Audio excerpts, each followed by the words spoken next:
Reka tubahe ikaze rero mwese abantu muba ku Birindiro TV nkaba mbabwira nti muri abantu b'agaciro nsuhuje mwese abantu mwakoze subscribe nkasuhuza abanyarwanda bo muri hirya no hino abarundi ndetse n'abakongomani mwumva ururimi tuvuga kuri Ibirindiro TV. Ari nk'uko dusanzwe tubabwira turavuga ku makuru muri Repubulika ya Demokarasi ya Kongo, turavuga ku gihugu cy'u Rwanda. Mu gihe inkuru twari tumaze iminsi dukora zari z'uwo bita Tito Rutaremara akaba n'umujyanama wa Perezida Kagame. Ubu tugiye kujya muri Tanzania aho Perezida Tshisekedi yagize uruzinduko, turaza kujya muri Gabon, tuze no kujya ku nkuru ivuga ko hagati ya Leta Zunze Ubumwe za Amerika na Repubulika ya Demokarasi ya Kongo hajemo agatotsi bitewe n'ibyo tugiye kuvugira hano ku mujyi wa mbere. Niba rero ukunda Ibirindiro TV cyangwa se ukunda gukurikira emisiyo cyangwa se amakuru ye, partage cyangwa se sakaza ikiganiro abantu bamenye aho ibintu birimo byerekera. Nambaye igikoti rero hano turi mu mbeho, niyo mpamvu mubona nabigejeje uku nguku, muranyihanganira. Wala tumaze iminsi rero twumva imbwirwaruhamwe za Tito Rutaremara, tumaze iminsi tuvuga duti Kagame yahunze igihugu. Ejo bundi nakoze ibiganiro mbabwira nti hari ingamba eshatu zafunguwe: urugamba rw'amasasu ruhoraho, hakaba urugamba rwa diplomasi mu masezerano y'amahoro, hakaba n'urugamba rw'inkiko hagati y'impande zihanganye ari Repubulika ya Demokarasi ya Kongo ndetse n'u Burundi, barimo bashaka kugerekaho urusyo rwageretswe ku Bahutu mu 1994 mu gihugu cy'u Rwanda. Inkuru rero yacu iteye uku nguku. Leta Zunze Ubumwe za Amerika biravuga ko yongeye kwifatanya n'u Rwanda cyangwa se gusinyana amasezerano bwihishwa n'u Rwanda nyuma yo gushinja Tshisekedi ko agurisha uranium mu gihugu cy'Ubushinwa. Abashinwa bakaba aribo bafasha Irani kurwana na Amerika hariya mu burasirazuba bwo hagati mu Kigobe muri Detroit de Hormuz. Hari inkuru nigeze gukora ndababwira ni Amerika niramuka itsinzwe muri kiriya Kigobe, ntitsisure Irani, na hano mu karere ishobora kugenda. Kurikira wumve rero. Biravugwa ko Leta Zunze Ubumwe za Amerika zirimo zishinja Tshisekedi kuba umugambanyi nyuma y'uko Tshisekedi yanze kwirukana Abashinwa muri Repubulika ya Demokarasi ya Kongo bitewe n'amasezerano bafite yo gucukura muri ho Katanga amabuye avamo ubutare bwa uranium. Bagashinja ko rero Tshisekedi nawe ari umufatanyabikorwa muri iriya ntambara iri kubera muri Irani, kubera ko yanze guhagarika bariya Abashinwa gukomeza gucukura ariya mabuye ariyo avamwo biriya bintu biturika, ariyo avamo biriya bintu by'amadrone birimo birwana na Amerika hariya mwa kiriya Kigobe ndetse no muri Ukraine. Amerika rero ngo ikaba yahisemo kujya gufatanya n'u Rwanda, akaba ariyo mpamvu mubaze iminsi mubona bariya ba Bill Gates baza mu Rwanda nta kindi kintu babaga bajemo, babaga baje mu kongera gutanga amafaranga yo gukomeza urugamba muri Kongo. Biravuga ko Leta Zunze Ubumwe za Amerika rero n'u Rwanda basinye amasezerano y'ubuhahirane bw'ubutare bwa uranium. Igihugu cy'u Rwanda nta cimbo cyangwa se nta kariyeri n'imwe kigira yo gucukura amabuye ya uranium. Kariyeri zose ziba muri Repubulika Iharanira Demokarasi ya Kongo. None nk'abantu mukurikira Ibirindiro TV, ntabwo murimo mwumva ahantu intambara irimo yerekera. Tuzi ko tariki 15 z'ukwezi kwa karindwi, ukwezi gushize 2026, ariho Marco Rubio yatanze ultimatum y'uko igisiga cy'u Rwanda cyagomye kuba cyavuye muri Kongo. Hariya niho Kongo yagombaga guhita ifatiraho, kubera ko niho yari ifite uburenganzira bwo kuba yarasa, kubera ko yari ultimatum. Ariko ntibyabaye kubera ko agatotsi kari kamaze kuzamo, akaba arizo ntandaro z'izigendo rero Tshisekedi atangiye gukorera muri Gabon, kugira ngo mwabibonye yakoreye muri Angola, akaba akoreye no muri Tanzania mu byo ngiye kuvugira hano hepfo. Akaba ari nayo mpamvu mubona intambara iri kugenda idindira bitewe n'uko Leta Zunze Ubumwe za Amerika zimaze gufata Tshisekedi ko ari umugambanyi. Ibi ni bya bindi twavuye turavuga duti iriya minsi igenda yongezwa ni uburyo bwari ubwo guha shanse u Rwanda kugira ngo bagende bongera bafata ibice Gisekedi bamwinjize mu masezerano nk'amwe ya Habyarimana. Turongera turavuga duti uriya ambasaderi ugiye kuza hariya mu Rwanda ntabwo aje guhirika Kagame, ni ambasaderi uje guhirika abantu badashaka ko Amerika ibarikaniza Kongo. Gisekedi yari yasinye ibintu byose bishoboka, atanga amabuye, ariko byaranze kubera ko Amerika ntabwo ishaka gukora ahantu hari bariya Abashinwa, bashaka gutwara iriya Kongo nk'uko n'ubundi Mobutu yari yarayibahaye. Ahangaha rero akaba ariho hari ikibazo, abambwira Burundi ntimucunge perezida wacu neza, abambwira Kongo ntimucunge perezida wacu neza.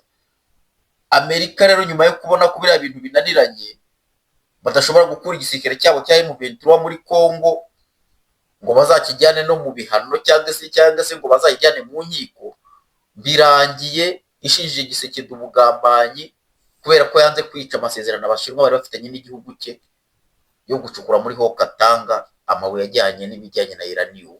Gisekedi rero ubu tuvugana arebye n'aba ari hagati yo gupfa no gukira. Dore bivugiye kuri Ica n'Ibirindiro TV. Uyu munsi hari amakuru avuga ko hari coup d'etat yari yateguwe, nubwo tudatwaye konfirima neza, muraza kubyumva hirya no hino. Ahangaha rero bishatse kuvuga ko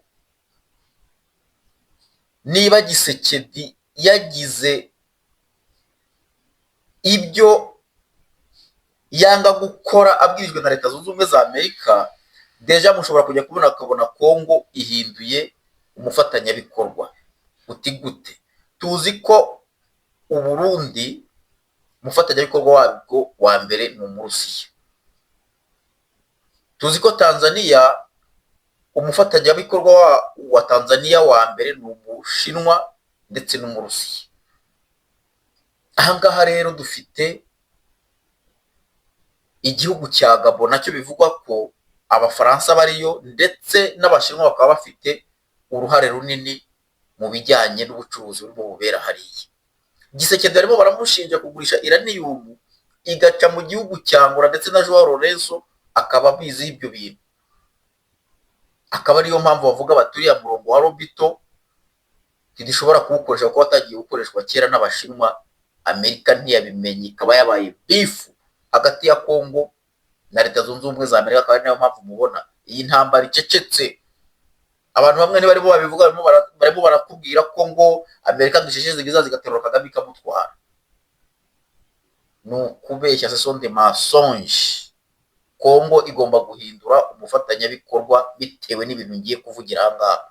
Ejo bundi Gisekedi yaragutse ajya muri Gabon. Ibirimo biraba arimo ategura ikiganiro mpaka hagati mu gihugu, ariko babopoza baramubwira bati twe ntabwo dushobora gukora ibiganiro mpaka Kabila adahari. Yashoboka ko Kabila azazamo kubera ko yakoranye n'Abashinwa n'ibyo. Ariko ikintu kiri ahangaha muri Gabon, yagiyeyo mu rwego rwo gushaka umufatanyabikorwa mushyashya. Muri Tanzania yagiyeyo mu rwego rwo gushaka umufatanyabikorwa mushyashya. Umufatanyabikorwa mushyashya ninde? Ni Umushinwa, kuko niba uhanganye na Amerika hariya bivuga ngo ni puissance ebyiri ziri gupezanya ku isi. Ntabwo rero ashobora gusenyera Umushinwa ngo byose abiha Amerika, ejo azabura icyo ahemba abakozi ba leta. Ejo igihugu kizagwe muri manga kubera ko Amerika imaze kwiyarira kiriya gihugu. Ni ukuvuga ngo bahita bamugira cishwaha, bikarangira n'aba bana b'Abazarendo yashyize ku ntuze kwibera babwira ati mufate intwaro mu Rwanda n'igihugu cyanyu, abatengushye, bikarangira Amerika ibadezarumye, cyangwa bikarangira igihugu noneho kibaye umusaka bongeye basubiye mu ishyamba. Akaba ariyo mpamvu rero turimo tuvuga duti nyaboneka abantu muzi gufata imbunda nimuzifate neza, abantu muzi gusenga nimusenge, kubera ko intambara igiye kuhaba ni hagati y'Ubushinwa na Leta Zunze Ubumwe za Amerika. Kubera ko kuva hano muri Kongo akajya muri Gabon mu ruzinduko rw'akazi, bishatse kuvuga ko agiye gushaka andi maboko mashyashya ku gihugu cya Gabon, ariko kizanyura ku Bashinwa kugira ngo hongere haboneke ubundi buryo. twigire hano muri Tanzania, muri Leta Zunze Ubumwe za Tanzania, aho yakiriwe ejo mu kirwa cya Zanzibar. Bivuga ko basinyanye amasezerano mu bijyanye ngo na agriculture, ibintu by'ubuhinzi, tekinoloji, umutekano n'ubuhahirane hagati y'ibihugu byombi, integration regionale. Ariko icyo bigendereye hariya ni ukuvuga ngo ugeze muri Tanzania uba ugiye mu gace ka SADC. Iyo tuvuze SADC tuba tuvuze Abashinwa, tukivugira Abarusiya, tukivugira Iran. Urumva ko rero bijya gusa nuko gushinjwa kugurisha uranium kuko yanze kwirukana bari Abashinwa. Ubu noneho arimo arasubira muri ibyo bihugu, muzi uko byahavuye igihe Goma ifatwa, kujya gusinya andi masezerano. Ngira ngo inama ya SADC yabereye South Africa mwarayibonye kuko Kamba yari yagiye muri SADC. Ku rundi ruhande tuzi icyo bita East Africa Community cyangwa se EAC, ihagarariwe na Amerika, ikabihanganye na SADC. None murabona ko Kongo rero noneho yagiye kwicara muri SADC, kandi yari yarabujijwe kugira ikindi nkunga yongera gutanga mu bihugu bya SADC, ahubwo bagomba gukorana na Leta Zunze Ubumwe za Amerika kugira ngo bareke hagaruka umutekano muri Kongo. Analize yanjye niyo ngiyo ndimo babwira, nkababwira ni Kongo yagiye ku ruhande rw'Uburusiya, Kongo iri cyane kujya ku ruhande rw'Uburundi na Tanzania. Ikiganiro cya SADC nacyo ndaza kukibaha mu kanya kari buze kuza. Ubwo tukavuga duti kuva bigiye kugenda uku nguku, mu minsi mike mugiye kubona Amerika itangiye kuvuga ngo Kongo bayishyire mu bihano, kandi ibyo bintu bigiye kuza mu minsi mike. Noneho mubona Umurusiya n'Umushinwa barisutse muri Kongo, intambara ishobora gutangira igihe ntabwo ari kirekire. Nuko twebwe tubibona. Muri Tanzania rero muri aya masezerano basinyanye, twebwe ko tubibona, turabona ko Tanzania igomba kohereza ingabo ku ruhande rumwe, zikaza nk'uko n'izo Burundi zaje gutabara, bitewe n'uko ejo bundi ubwo Tito Rutaremara yasohoraga iriya mbwirwaruhame, uwo bita Colonel Nanga nawe Igoma yasohoye indi mbwirwaruhame avuga ko amaprovince yose asigaye akenewe ubutabazi. M23 igomba kugenda igafata Fizi, Uvira, Mwenga, bagakomeza bakajya Shabunda ndetse na province ya Tanganyika, badasize na Katanga ko babategereje. Iyi tension nuvuga ko igihari, si abantu bateganya kuzavayo uyu munsi. Hari ibiganiro nakoze ndababwira nti abo bareberi bazava hariya ni gute bashobora kuzana societe zo muri Ethiopia zigomba gutangira gukora umuriro. Abo bareberi bazava hariya ni gute bashobora gutangira gutera ibiti mu mujyi wa Goma. Natanze n'ingero nyinshi. Abo bareberi bazava hariya ni gute bashobora gutangira gukora ibikorwa remezo. Nuvuga ngo bimwe abaperezida cyangwa se abaministri bakora byo kujya gufungura igikorwa rusange cy'igihugu, ubu nibyo barimo bakora. Bivuga ngo ni leta paralele yamaze kugera hariya mu bundi buryo, nubwo itari yabona lisansi, ikoresha lisansi y'ikindi gihugu nk'u Rwanda, ariko iriya ni leta paralele. Nuvuga ngo mu minsi iri imbere ishobora kuba leta mu gihe Kongo itakorana neza n'aba bantu ngo bizangwe mu kanama k'umutekano, kuko kugira ngo igihugu kibeho nuko akanama k'umutekano bagomba kuba kabisinyiye. Kariyo mpamvu rero mubona Kongo yafashe umwanzuro wo gusubira muri SADC, kugira ngo SADC nayo mu minsi mike izohereza ingabo zayo, Tanzania nayo yohereza ingabo zayo. Tanzania izohereza ingabo kujya gufunga iyi M23 ishaka kunyura za Mwenga na za Walungu ngo bakomeze bajye gufata province ya Tanganyika. Kandi muzi ko province ya Tanganyika ni igaburira Kongo. Bivuga ngo ikiyaga cya Tanganyika cyo kigaburira Kongo, kikagaburira Burundi ndetse na Tanzania. Mwumva n'ubuhahirane bw'ibihugu bitatu, ndetse rimwe na rimwe na Zambia gashoro gatoya. Ubwo nibindi bikavuga ko baramutse bafunze hariya byasaba ko habaho amasezerano hagati ya Tanzania n'ibindi bihugu na M23, ubundi nabwo bikaba ngombwa ko bwinjira mu masezerano na Niyombare, cyo bitare ditabara. Ko ariyo mpamvu rero Tanzania igomba guhitiza byihuse kugira ngo isekirize province ya Katanga ndetse na province ya Tanganyika. Ko ariyo mpamvu Gisekedi yari yagiye muri Tanzania. Iyo ni kategori ya mbere. Kategori ya kabiri ni uko SADC igomba gutabara byihuse. Icyo ni ikindi kiganiro nacyo ndibuze gukora. Aha rero tukabona ko twanzura ikiganiro cyacu mu gihe SADC yatera abo muri Repubulika ya Demokarasi ya Kongo, kwaba ari urwego rwo kuza gutangira no kurwana na M23 byeruye cyangwa kurwana na RDF byeruye.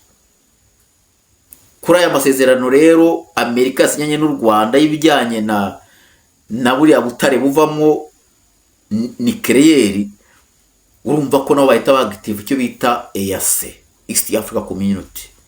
EAC ya India zaga itwara ibice aho icyo bise M23 RDF cyagendaga gifata. Urumva ko ni EAC na SADC bagiye guhurira muri Kongo mu minsi iri imbere bakaba batikurana. Ubwo tugiye mu nzego zo hejuru n'Abashinwa n'Abanyamerika bagiye kurwana bakoresheje Abanyafurika muri rusange. Akaba yari umungu wanyu Birindiro. Kora subscribe, kora like, usharinga ikiganiro kugira ngo ibintu bigende neza. Mukaturajya ku kibazo cya CDAC.